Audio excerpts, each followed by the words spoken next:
Governments rely on public relations almost just as much as businesses and corporations do.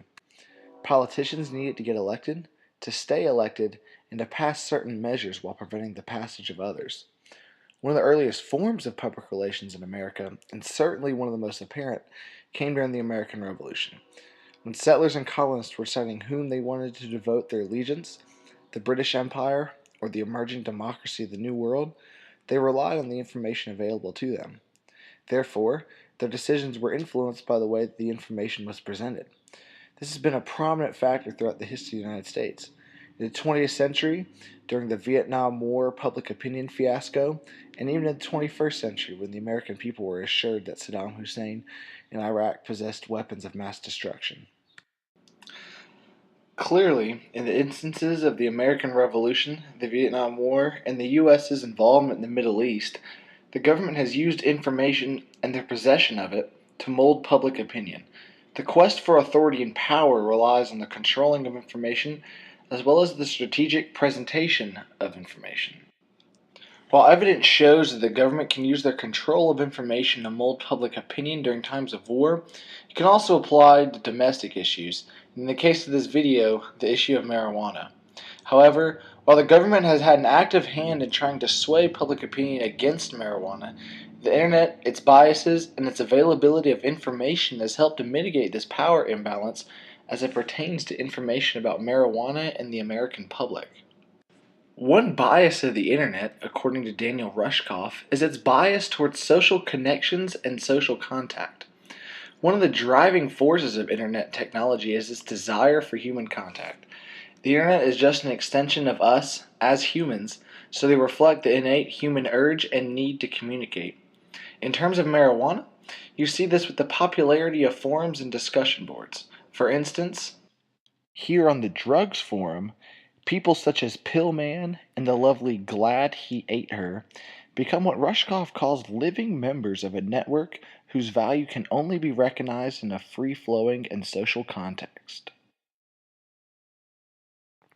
What does this value mean, though? It means that new group identities are being formed. Groups are formed and construct their identity around shared but special information systems. The internet increases the number of distinct social information systems in the forms of discussion boards, Facebook pages, Twitter, Instagram, and so on. Therefore, information that once would only be known by the special groups has become available to people not included in the special groups themselves, and who in the past may have probably remained unaware of such happenings. This really has two effects on marijuana.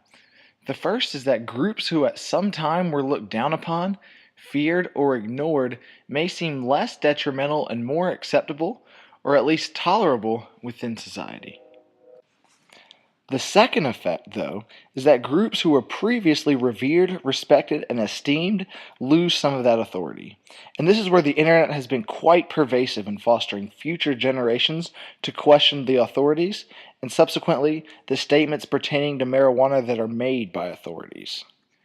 The internet alters the patterns of information and certainly its organizational structure.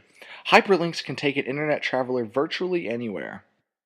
This allows American internet users to bypass and disregard the gatekeepers of traditional mass media.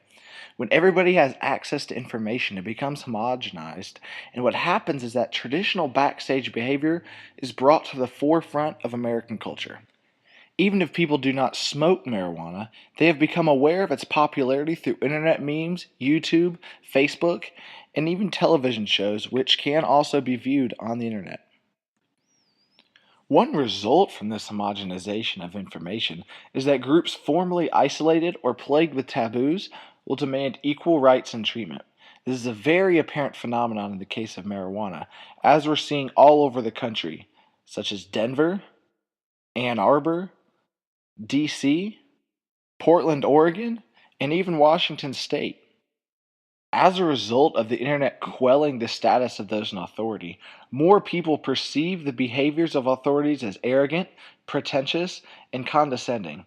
This heavily damages the ethos and credibility of those in power, and subsequently the opinions and proclamations of those in power.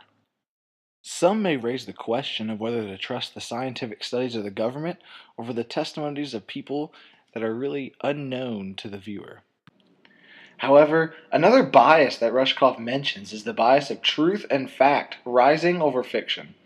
Whereas traditional forms of mass media, such as the radio and television, foster a top down flow of information, the internet helps to mitigate this distribution problem through its harboring of many to many communication. In the case of marijuana, citizens are exposed to studies and scientific research that has been funded outside the government and thus free from having the same public relations agenda that government funded agencies have.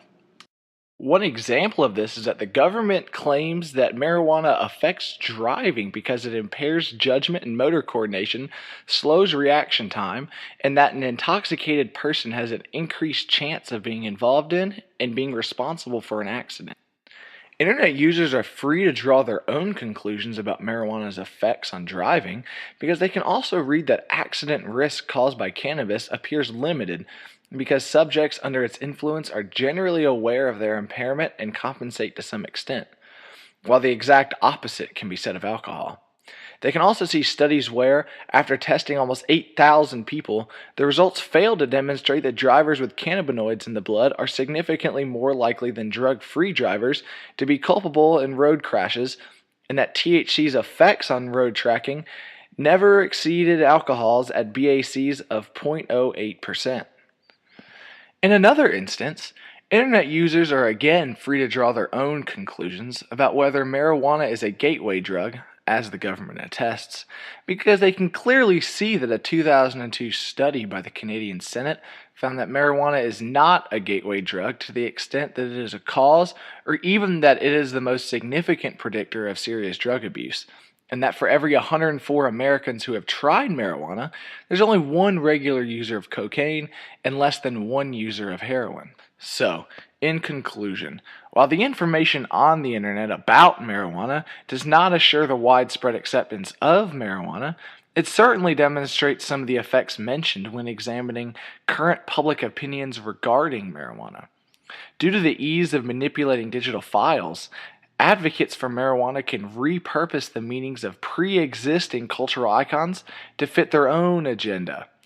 The internet's biases also allow citizens to become more informed about the issue of marijuana, allowing them to construct their own opinion and think for themselves, which is a sometimes forgotten but critically important foundation of democracy.